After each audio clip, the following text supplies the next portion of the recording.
ప్రభునందు ప్రియులైన మీకందరికీ యేసుక్రీస్తు ప్రభువారి నామంలో శుభవందనాలు తెలియజేస్తూ ఉన్నాం. ఎడారిలో సెలయేలు అనే ఈ దిన ధ్యానము కొరకై స్వాగతం. మే 17.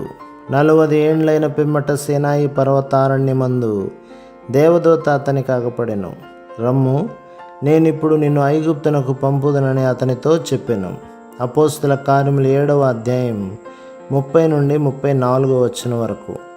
ఒక్కోసారి దేవుడు మనల్ని కొంతకాలం పాటు మన పనిలో నుండి ప్రక్కకి తప్పించి ఊరకుండి తిరిగి సేవ చేయడం కోసం కొన్ని విషయాలు నేర్చుకోమని ఆదేశిస్తాడు.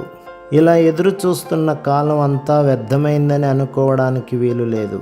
పూర్వం ఒక రైతు శత్రువుల బారి నుండి తప్పించుకొని పారిపోతూ కొంతసేపటికి తన గుర్రానికి కొత్త నాడాలు కొట్టడం తప్పనిసరి అని గ్రహించాడు. అతని వివేకమేమో ఆలస్యం లేకుండా ముందుకి సాగిపోమని గొడవ చేసింది.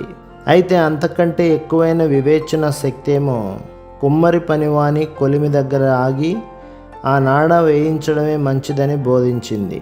వెంట తరిమే వాళ్ళ గుర్రపు డెక్కల చప్పుడు దగ్గరలో వినిపిస్తూనే ఉన్నప్పటికీ కొద్ది నిమిషాలు ఆగి ఆ నాడ కొట్టించే వరకు నిలబడ్డాడు.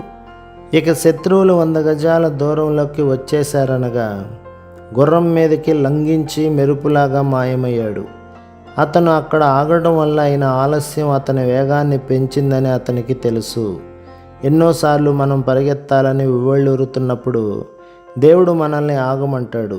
తర్వాత వచ్చే మజిలీ కోసం ప్రయాణాన్ని జాగ్రత్తగా ఆలోచించుకొని పని చేయమంటాడు. ఓర్పుతో ఓపికగా వేచి ఉండాలి, తరువాతి మెట్టు స్పష్టంగా కనబడేదాకా. హృదయపు చెవులకు దేవుని మాటలు ఆహ్వానిస్తూ సాగి పొమ్మనేదాకా ఆశతో నిరీక్షణతో వేచి ఉండాలి. ఆశ అడుగంటనీయక దేవుడే నీకు మార్గదర్శి, కనుదృష్టి ఆయన నుండి తొలగిపోనీయక వేచి ఉండాలి. ఇంకా వేచి ఉండాలి. దేవుడు జాగు చేయడు. ఆయన తలుపు తెరవడం కోసం నేను వేచి ఉన్నట్టు ఆయనకు తెలుసు. ప్రభు మిమ్మును, మీ కుటుంబమును, మీ సంఘమును దీవించి ఆశీర్వదించునుగాక. ఆమేన్.